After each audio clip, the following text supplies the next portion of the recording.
So the purpose of the return function is actually pretty easy. If we have any sort of function that we define, let's say we have a function that we define and we use just test function. We have a number here and we want it to do an operation or any sort of command. That function, once it's called, it just executes the commands. Let's say you execute 10 plus 10, and then you probably put that into a variable test, and we can use, I don't know, 31, let's say, and we print it. Print var. Okay. We didn't use obviously the command here, number, but printing this out, it should technically give us, it should give us an error actually. Should give us, yeah, here we go, an error. None. It's not giving any value here. And that's really because it's not saying anything, it's not doing anything with this command. Once we put in the return in this command, we're basically saying, hey, do this, and then finish it. Store the value inside this function. And now it should just be saying 20. It should just ignore the 31 and it should just say 20. Yeah, see? As we can see, that return basically finished and executed just calculations. And that is the purpose of return. It just basically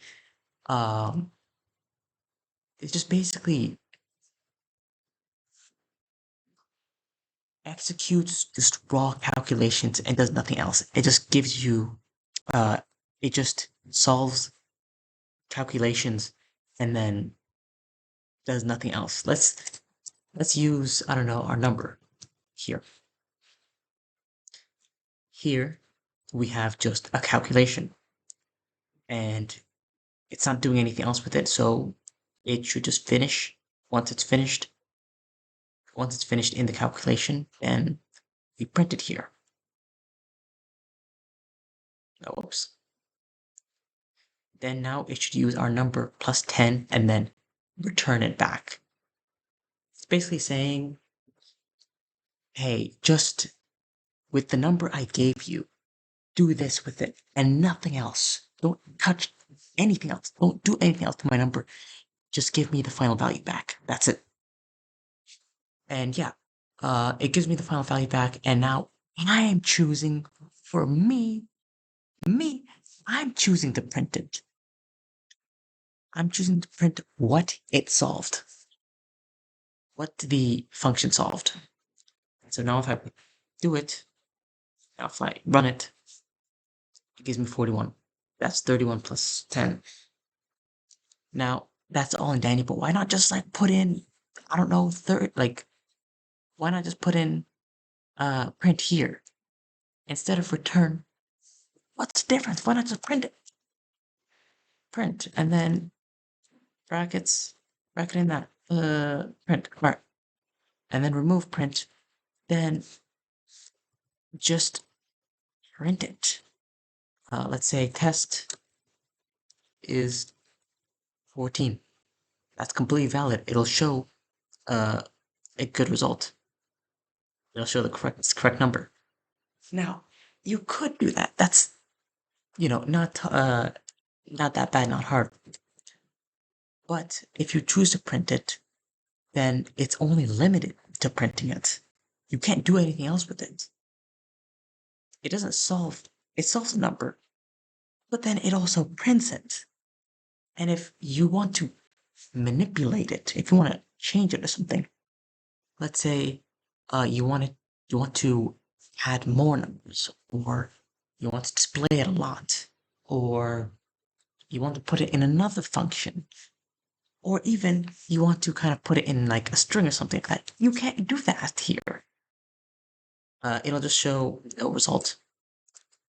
It'll show none basically, because it will just print and then that's it. Let's say for example, put it in a variable.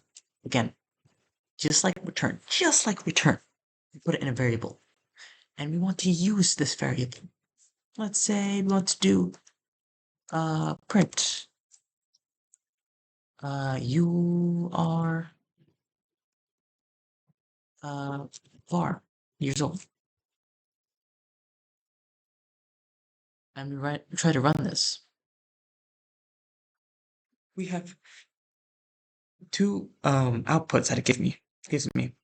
One is the correct calculation, and the other, what we want it to do, is basically not doing it. And this is what I mean. Print is very stubborn, and if it sees something it does not recognize, it will not do it. Its only purpose is just to print, and that's what we did here. Let's say if we remove that, remove variable, and I don't know, let's just say test is 41, and then let's just say, no, actually, you know what? Let's put this in through here. Variable is 41, and then putting that in, it does the exact same thing. It does not put it in here.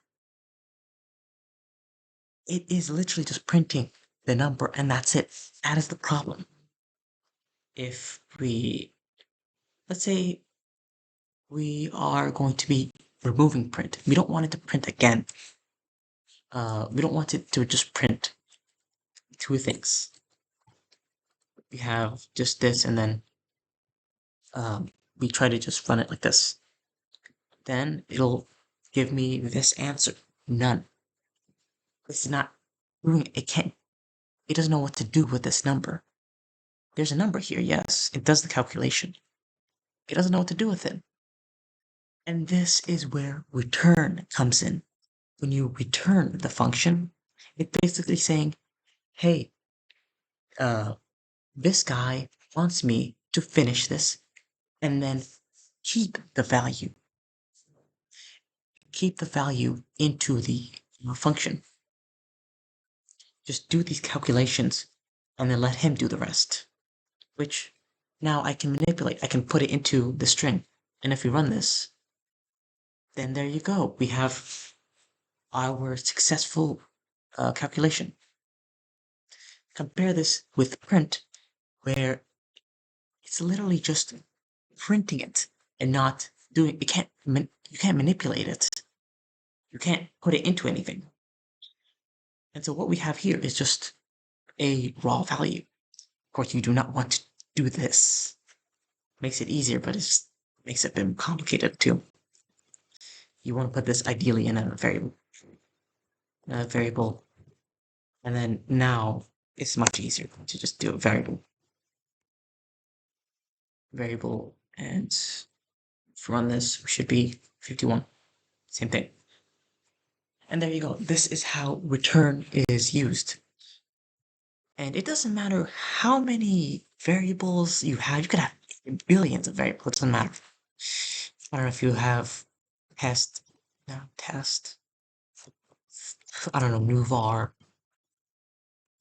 You can even use variable here, because it is not defined to do 310 here plus, I don't know, this. Just basically any number. You could use a variable here. It doesn't recognize it because these are two different things. If you put it in here, variable in the function side here, and if you run this, it should give you a big result. It's a huge number. There you go. This is basically saying here, this is just a raw number. It's just a raw number. And so it's basically saying, hey, take this raw number, take what we put in, and then calculate it. Once it's finished, put that into this word. And then after, print this string with this word, with this number. And then that's really what it does. And you can even use this with anything else. Print a million plus var, and then it should be putting in two values, two outputs. You could do anything with this. You could even use it in an if statement if you want. If, else, if, any function. It's basically a raw number. It's basically just a number, and that's it. It's just a number. And, you can manipulate it all you want. Because now it's returned as a raw number, not anything else. And yeah, that's the point of return. If you run this, yeah, it gives me another number. You can even do the same thing, put in another uh another well, ideally you don't want to put in another string. You want to put this in variable, another variable, and then put in another string. And I show another result.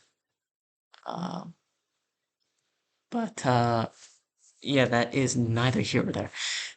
So basically, that is the point of the return function. I hope this was a bit clear.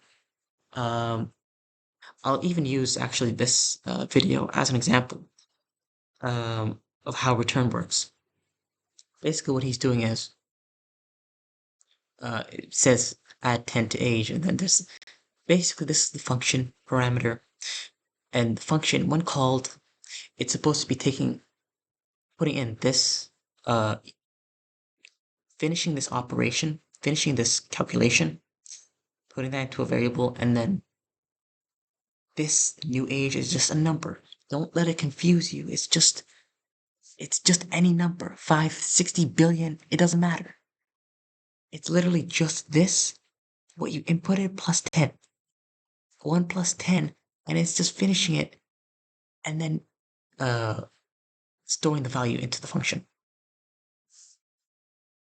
Once it's finished, and then manipulating it to do anything else. In this case, printing it. Oops, okay. Alright, so sorry about that. This is timer that went off. Anyways, I hope that was making it a bit clearer, so thank you for watching, and goodbye.